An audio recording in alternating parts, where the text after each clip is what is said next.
Hey, what's up YouTube? Have you ever just had your throttle tapped and you are going nowhere fast? And there's probably smoke pouring out your bike too. Or you go to disengage your bike off the line and you're bouncing around like Ronnie Mack. Well, these are good indications that your clutch is worn out. So this is Steph's shop and we're going to be showing you how to take care of that today.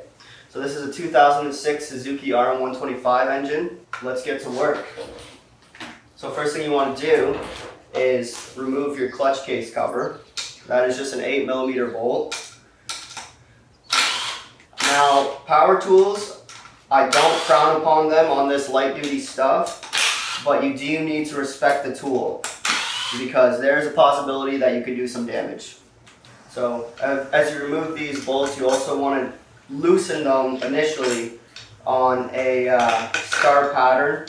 And you'll be doing that when you torque them back up as well. That just ensures an even seal on the gaskets and it prevents warping any parts.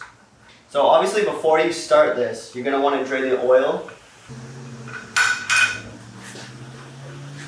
I have actually already replaced my clutch. I replaced the basket and all the plates because my clutch was worn out. Initially what happened is, this is the old clutch assembly.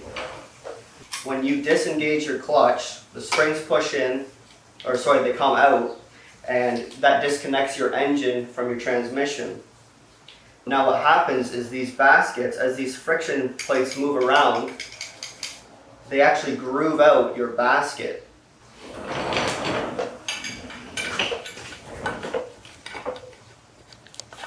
I don't know if you can see these grooves right here. I had actually filed them down a couple years ago and they're starting to come back, and that will give you the rough engagement when you try and take off. So I knew it was time to replace my clutch basket and my plates as well. This is your clutch pressure plate, and these 5 bolts right here have your springs inside them. So we're going to loosen them, and again with the power tools you want to be very careful and know your tool because these are very small bolts. And a lot of torque on removal could snap the head right off. So these are another one that you want to remove and torque in a star pattern.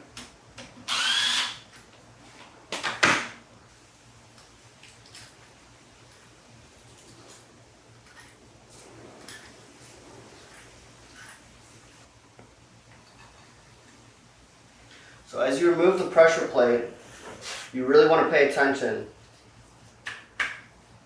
because there's going to be, usually this bearing is attached to it and you do not want to lose this bearing. Then you're going to want to pull out your push rod, which this actually meshes up with that bearing on the inside of the pressure plate.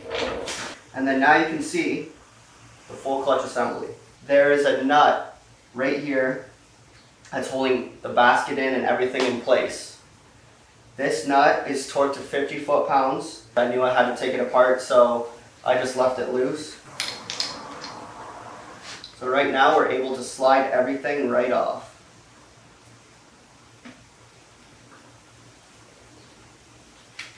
This is a brand new Tusk competition clutch plate set with a Hinson basket. Very nice, very good quality.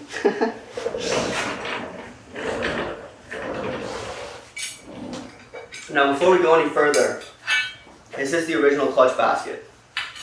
And on the back will be a gear that meshes up with your Kickstarter. And on an OEM clutch, this will actually be riveted on. So what you're going to have to do is actually get a grinder and grind out all the rivets, or a drill, and you're going to have to cut those rivets in order to pop that gear off, and you're going to reinstall it on your new basket. So just prepare to have to do that. Now one thing I would mention, and a lot of people don't do this, is before you change your clutch plates, I would always pre-soak them the night before. And what that does is that allows the oil to sink in and actually be absorbed into the friction material. That way, if you just replace your clutch, throw some oil in the bike, and start up and go for a ride, you could actually do some damage to that brand new clutch. Mine have already been done that. It's ready to go. So all we're going to do right now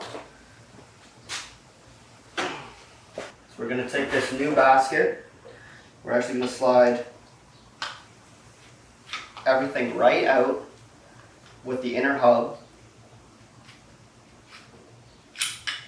So now you can see this brand new clutch basket.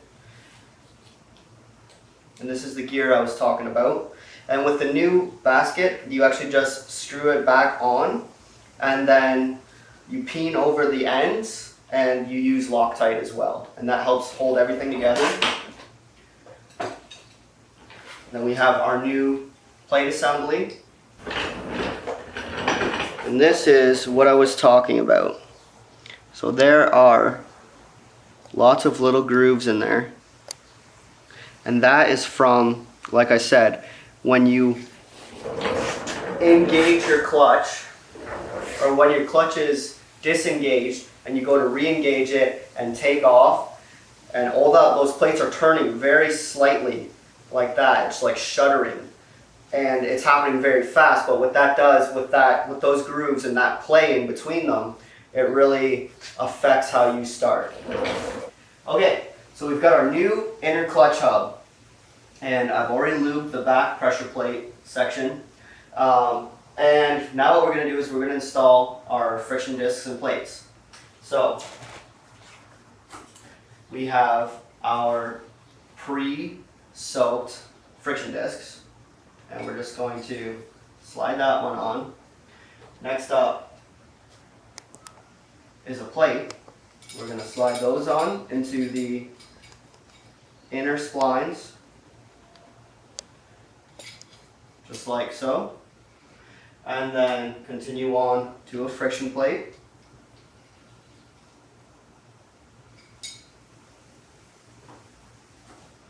And then you just stagger between the two.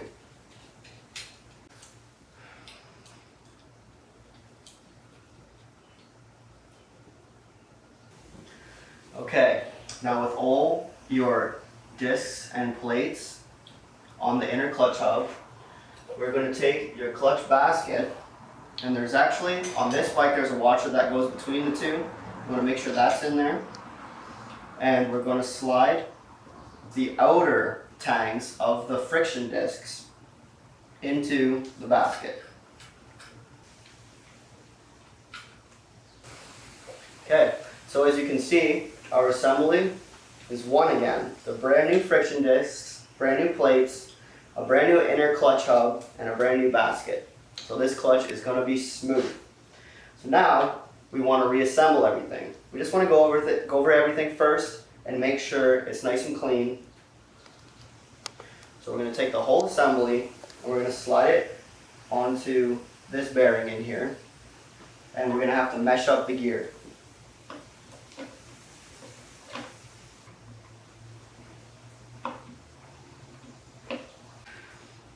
Okay, so now that we have our clutch basket, friction discs, and plate assembly all together and slidden onto the engine, what you want to do is you want to put that crush washer on and tighten up your clutch retaining nut. Now that's that is a 27 millimeter nut, and it's torqued to 51 foot-pounds, something like that. So about 51 foot-pounds, you should be okay. So what you want to do is, this is actually kind of difficult to hold while you're torquing it because the engine's going to want to turn. So what you need to do is click it into first gear, and then you're going to get, what I'm using right now is an old chain and an old sprocket, and I just have it clamped together and I have it resting against the case saver. You don't want to go against the engine because you could cause some damage, but you should be okay on the case saver. And I'll show you what that looks like just after we torque it. So I've got it tightened up pretty good with a smaller ratchet. So what we're going to do is take our 27 millimeter, slide it on there, and just wait for that click. There we go. So that's torqued to 51 foot-pounds. And I'll show you this assembly that I made real quickly. So this is just, like I said, an old chain and an old sprocket, and I just vice gripped it together. just like so, and slid it on, clicked it into first gear, and had the vice grips resting against the case saver. So that's a cheap, easy way to do it. They do make specialty tools for that, but this is how I've always done it. Okay, so we have our clutch basket assembly installed. We have our 27mm bolt torqued. Now what we need to do is actually bend over the locking washer that is right behind this nut. So what we need to do is bend it over a bit with a screwdriver, just like so. You don't want to put too much pressure on that inner clutch hub assembly, but just enough to bend that over. And then once you have it bent over a bit, you're going to take a punch, one that's not too sharp so you don't mess up the washer too much, and you're just going to bend it over top of the nut flat so that it can't come loose. And you can do it on 1, you can do it on 2, you can do it on 6 if you'd like to, but I only really do it on 1, and that's all we need. Now that is not coming off. So again, we want to make sure it's all clean in there, so we'll take a clean rag, inspect it. It all looks good. Now we want to take our actuator rod, slide that in, and our actuator end, slide that on, and we also have our throw bearing we can't forget. So we're going to put that on. And now we're ready for our outer pressure plate assembly. Again, inspect it, make sure it's clean. You always want to make sure every component is very clean before you put it on, because that can cause wear and we don't want that. So we're going to slide this on, and that's perfect. Give her a wipe. Now we're ready. Now we're ready for our brand new springs. Slide each individual spring in.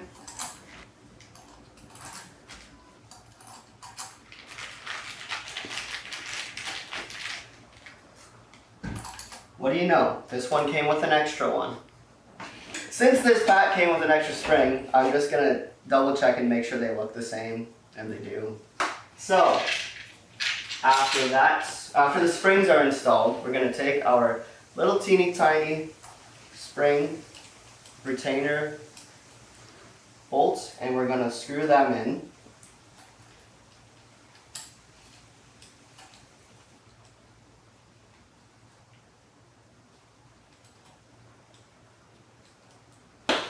Okay, so here is where it gets important to really know your tool. And honestly, if you're new to working on stuff like this, I would not recommend doing this. I have a 3/8 electric impact here, and I'm going to slowly run these in, and I'm not running them in all the way, just till I touch the springs.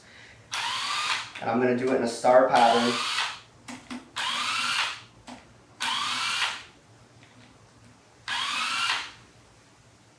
And now that all are touching the springs, we're going to run them in a little bit more, very gently, very slowly.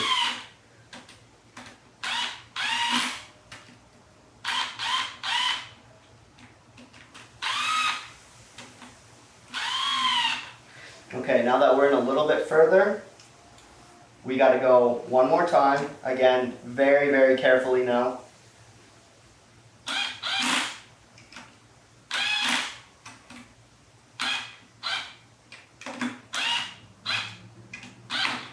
Okay, so now we're about touching. So what we want to do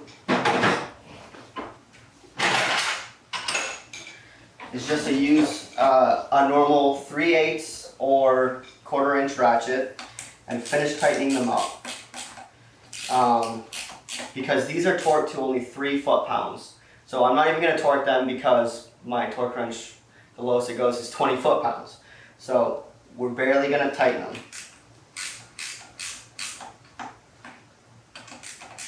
Again, in a star pattern.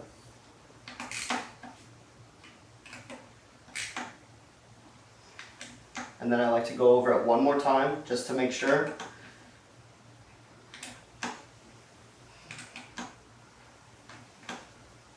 And if you notice while I'm doing that, I've actually choked right up on the ratchet, and that's to prevent holding it from way over here and getting way too much torque. When you're holding it right here, like I said, we only need 3 foot-pounds. That's pretty good. Okay, now our clutch assembly is complete. Everything looks good, it's nice and clean. I cleaned up the gasket surfaces on the engine case and the outer case cover. You're going to want to replace your clutch case gasket as well because you could get a leak. I have reused them before, but I ordered one and replaced it anyway. And when you replace that gasket, you're going to want to use a little bit of the same oil that you soaked your plates in. Just run that on with your finger on the gasket, and that will help lube it up as well and help it seal better. Okay, so now that our clutch assembly is complete, our spring bolts are torqued, and I take torquing very seriously. Like I said, it was only 3 foot-pounds, so we're going to stick with what I did. Like I said, here's my new gasket. This cover only goes on one way. It has 2 indicators that you can kind of use to line it up. You can mix it up though and it won't go on. So I also use the fact that the way this clutch plate is worn, I know that the top of my boot's right here, and this is kind of where my foot would be to hit the brake. So I'm going to line it up.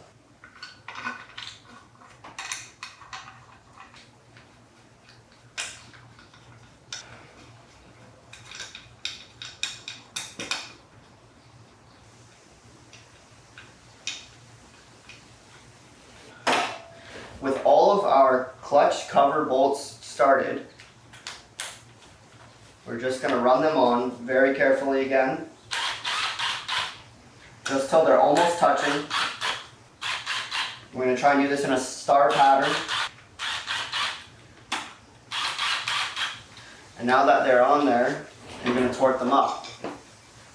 Alright, so we've got our clutch cover on, we've got our bolts mostly tightened up, but we're going to get ready to torque them. Now again, this is a very, very low torque spec. It's only 8 foot-pounds, and like I said, my torque wrench only does 20 minimum.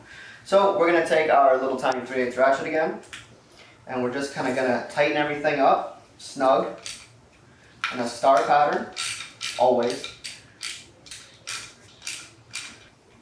Okay, now we're going to torque them.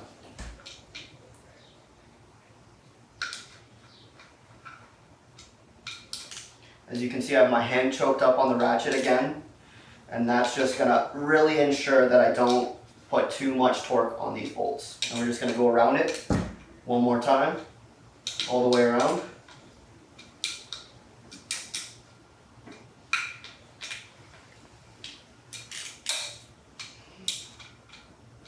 And there, the job is complete. So all you would have to do now is take off your oil fill cap and fill it with oil to the specified amount. And since you pre-soaked your clutch plates, you are ready to ride. Now, as for me, I still have to put the engine back in the bike.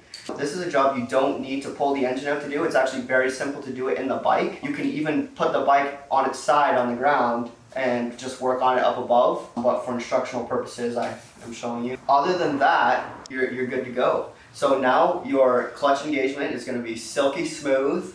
You're going to have more power because you're not slipping, and you're ready to go get it. Thanks for watching.